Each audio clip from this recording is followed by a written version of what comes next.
from Canterbury Trails Farm. Today we are loom knitting coasters, and these are really cute pumpkin coasters for the fall. All right, I'm joining you again back from in the back of the house in my daughter's vacated empty echoey bedroom.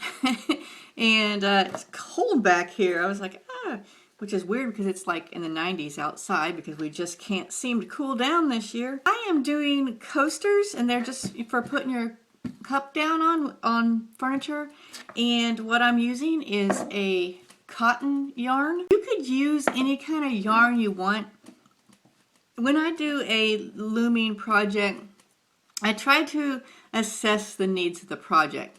So you could use an acrylic, but your cotton yarn, 100% cotton yarn, is going to be more absorbent. And if you're putting down a glass with condensation or something that might roll over, this cotton is going to be much more absorbent than a synthetic, which might just let the liquid pool and then possibly roll off if the coaster was to move. So I've done a set of, I think I did 6 here. And I was going to demonstrate how I did it, and what I've done. I've used the 5.5-inch standard loom that comes with like the bigger Walmart sets, and I just loom knitted. I used my index finger as a guide, and I just loom knitted from the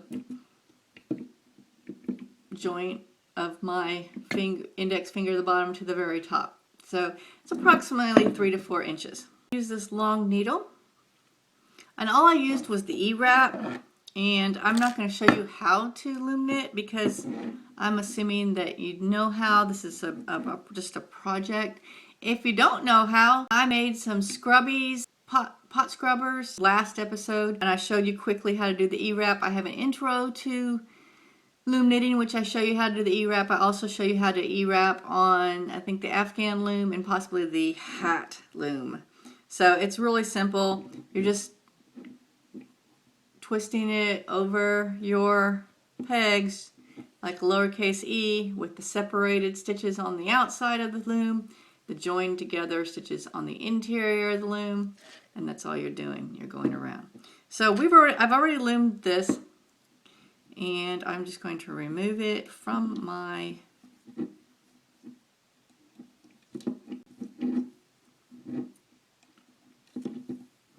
loom here. I use these very long, very sturdy, they're upholstery needles.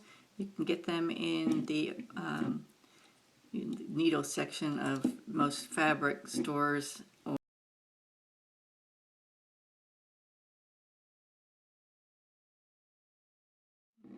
there we go. So when you get it off the peg, I'm going to go ahead and do a couple of the ones right next to it just to give it a more even cinching here. I'm going to pull it up just like a drawstring purse or drawstring bag. I'm going to cinch it. I'm going to slip my needle in the loops there, and I'm going to do a few stitches just to make it secure. I'm going to leave, when you cut it, leave about 18 inches of yarn to be safe. I'm going to take there's going to be the center little hole there. I'm going to put my needle up in it. I'm going to pull it upwards. Center that center hole there. Now I'm going to go around with my long needle around the edges the other side, and I want to cinch all of those up as well.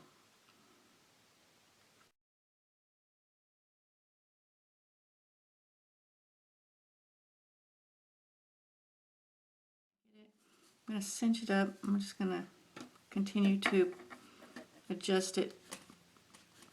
Pull and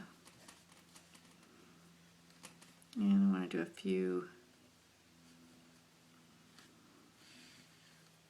stitches again. A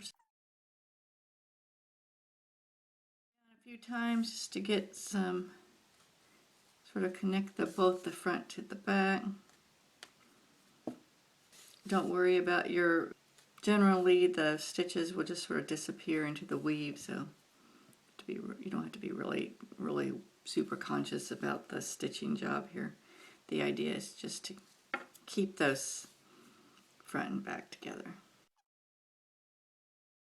What I have now is like an orange disc.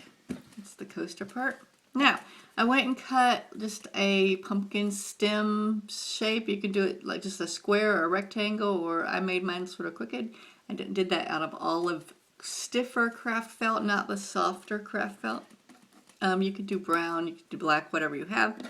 I have these felt, they're like embossed die cut leaves. I ordered, I don't know how many years, 5, 6 years ago, I ordered a bag of like 150 of them off of eBay.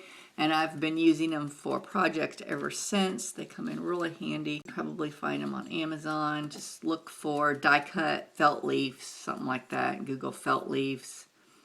I got really lucky one year and got an entire bag of vintage crocheted leaves that someone had done, which was really awesome. And I used those for a couple years. I made pumpkin hats that were really cute, and I would sew those crocheted leaves at the top of the hat. They were children's hats. They were really cute. I sold those. I used to have an eBay store. So I'm just going to take the stem here and just going to situate it on the back. And since this isn't going to show, it is like on the back of it. If it really bothered you, you could cut and glue a piece of orange felt to cover up this if it bothers you, but it doesn't bother me. I'm just going to just sew through it. And then on the back, I'm just going to go make sure, I'm just going to whip stitch around the edges just to make sure that it's secure and not flapping around back there.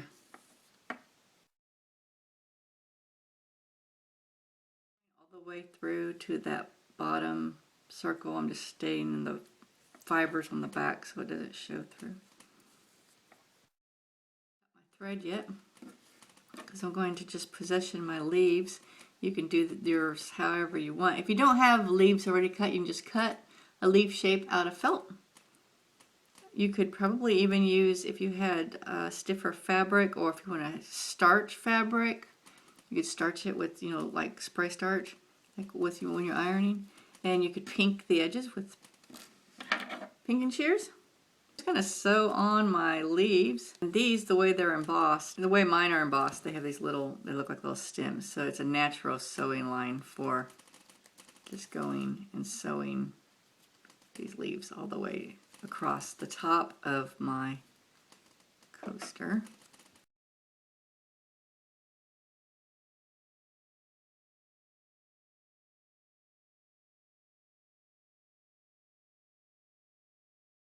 Easy set of cotton.